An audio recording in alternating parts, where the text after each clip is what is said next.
Tam kafa.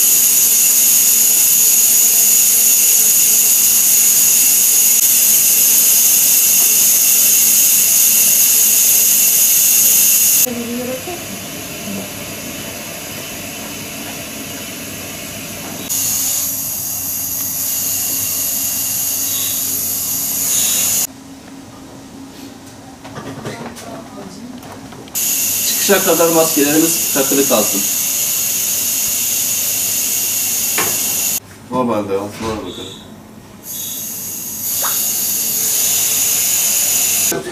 Tekrar araba alacağım mı? Geçmiş olsun. Sağ olun. Allah razı olsun. Teşekkür ederiz. Hiperbarik oksijen tedavisi nedir diye sorarsanız, kapalı bir basınç odası içerisinde aldığımız hastaları %100 medikal oksijen solutarak yaptığımız bir tedavi yöntemi. Çeşitli hastalıklarda bu tedaviyi uygulayabiliyoruz. Başta dalgıçların hastalığı olarak bilinen vurgun hastalığı, yine bölgemizde yaygınca karşılaştığımız karbon monoksit yani soba zehirlenmeleri vakaları. Bunun dışında tedavisine katkı sunduğumuz bazı hastalıklar da var. En yaygın olarak halk arasında bilinen şeker hastasının ayak yaraları olarak bildiğimiz tıbbi adı diyabetik ayak enfeksiyonlarında etkiliyiz. Ciddi kemik ödemleriyle ve yürüyememe gibi şikayetlerle gelen avasküler nekroz dediğimiz hastalıkta da yardımcı tedavi olarak uygulanabilir bir tedavidir hiperbarik oksijen tedavisi. Yine damarların faaliyet göremediği bazı hastalıklar var.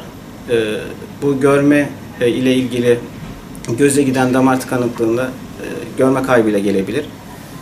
Yine işitme sinirinin damarı tıkandığında işitme kaybıyla gelebilir. Veya kol, bacak gibi bizim tıbbi olarak ekstremite dediğimiz uzuvlarımızdaki damar tıkanıklıklarında da yine hiperbarik oksijen tedavisiyle oksijenlenmesi bozulmuş dokulara yüksek oksijen göndererek tedavilerine katkı sunmaya çalışıyoruz. Son zamanlarda bölgemizde yoğun hasta talebiyle karşılaştığımız için ek mesai saatlerinde de hastalarımıza tedavi vermeye çaba gösteriyoruz. Ben yaklaşık 1 yıl önce bir Covid rahatsızlığı geçirdim. Ağır atlattım. Bu Covid'i atlattıktan sonra kalça kemiği ödemi, averköz nekroz dediğimiz rahatsızlığa yakalandım. Hiperbarik oksijen için başvuruda bulundum. Bir müddet sonra çağrıldım, tedavi oldum. İlk tedavi esnasında ilk gördüğüm 30 seansta sonuç aldık. Her iki kalça kemiğimde de sorun olduğu için sol kalça kemiğimde tedavide sonuç aldık. Sağ kalça kemiği için tekrar başvuruda bulundum. Bir müddet sonra onun için tekrar çağrıldım. Biraz yoğunluktan dolayı, malum depremzedelerde olduğu araya girdiği için bundan dolayı biraz bekledik.